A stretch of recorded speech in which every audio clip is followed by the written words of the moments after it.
Sveiki, aš esu Silvija, tatuiruočių meistrė, man yra 31 metai, nors niekas tiek neduoda. Tatuiruočių mene esu jau tikriausiai apie 10 metų, tačiau skaičiuoju, kiek jau tikrai tatuiruoju, tai yra 6 metai.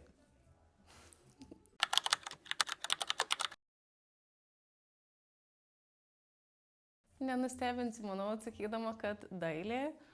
Kadangi man ir stojamuosiuose reikėjo tik tai dailės, tai tikriausiai nuo darželio laikų gal man jau geriausia tai sekėsi. Ir iki 9 klasės mokinaus mokykloje, kur buvo sustiprinta dailė, tai buvo labai įdomu, daug projektų visokių, konkursų, madų šou dalyvaudavom. Tai tiesiog labai patiko, labai sekėsi ir štai ir gyvenimas matyt atvedė iki čia.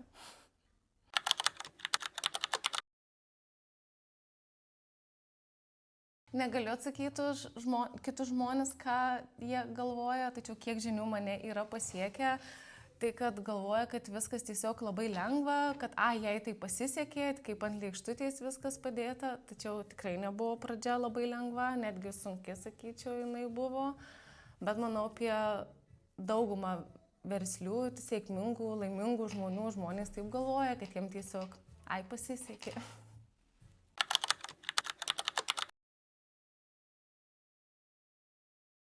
Manau, daryčiau lygiai tą patį, tik viskas vyktų greičiau ir sklandžiau. Pirmiausia, ieškočiau patalpų, gal truputį kitokių. Tada susipirkčiau visą įrangą, gal susikurčiau naują logotipą, visą vizualinį stilių truputį kitokį, nes jau dabar sunku nuo to atitrūkto viso rožinės tos spalvos. Bet jo, manau, kad tą patį daryčiau, ką darau dabar. Mažiausiai 100 kartų. Ypač pradžioje, pirmus kelis metus tikrai buvo labai sunku ir vos ne kiekvieną dieną grįždavau, sakydavau, viskas jau nenoriu, nedarysiu. Kadangi pradėjau viską viena, nebuvo žmogaus šalia, kur galėtų parodyti, pataisyti visas klaidas, tai ta pradžia tikrai buvo ilga ir sunki, bet dabar jau viskas gerai. Nekeiščiau nieką šito.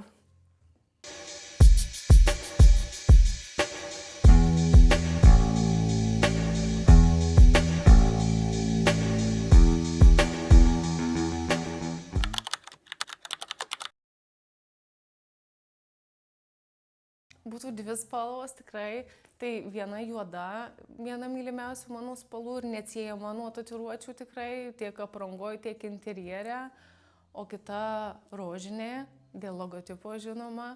Ir taip kartais sakau, kad tiek šiame versle, tiek gyvenime kartais reikia užsidėti tuos rožinius akinius ir tiesiog tada gyvenimas viskas lengviau vyksta.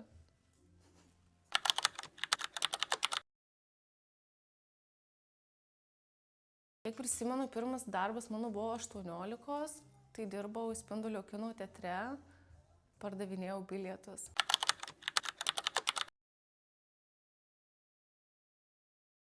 Tai tikrai vyras mano visada palaikydavo ir būdavo šalia. Jei ne jis, tai tikriausiai, kai buvo prieš tai klausimas, ar būčiau viską metus, tai tikrai būčiau metus, tai nebūtų skatinęs ir sakęs, kad čia viskas gerai, tai tikrai būčiau metus ne vieną kartą. Bet visada palaikydavo, motyvuodavo ir už tai ir atsidūriau čia.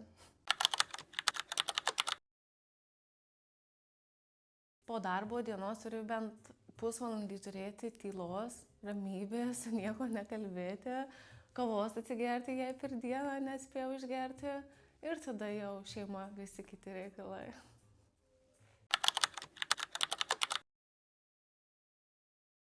Šiandien kaip tik galvoju apie šitą klausimą, ką reikėtų veikti, jeigu nemokėtų pinigų, bet nereikėtų už nieką, tiesiog ką nori, galvoju, taip, tikrai taip. Galbūt daugiau tapyčiau, pieščiau, bet į tą pačią temą irgi, bet tikrai tatuiruočiau.